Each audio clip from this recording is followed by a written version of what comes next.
หนูมานี่กินอะไรไหมหนูไม่มีตังค์ค่ะไปนั่งก่อนเลย เดี๋ยวป้าทำให้กิน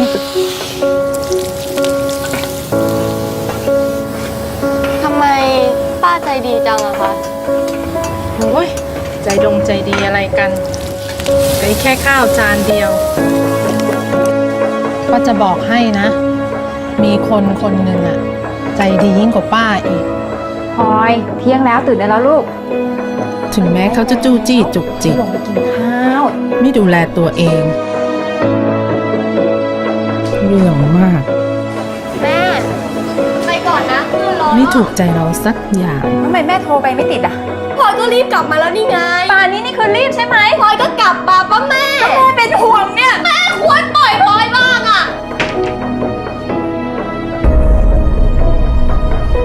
ค่ะ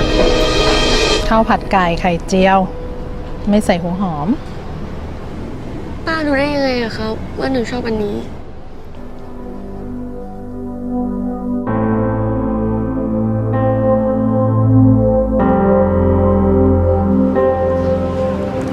โทษนะคะ เคยเห็นเด็กผู้หญิงคนนี้ไหมคะ ไม่เคยเห็นนะถ้าเจอเด็กคนนี้เขาไม่มีตังค์ติดตัวฝากช่วยเอาข้าวให้เขากินด้วยคนที่บอกป้าก็คือคนที่อยากให้หนูอ่ะกลับบ้านมากที่สุด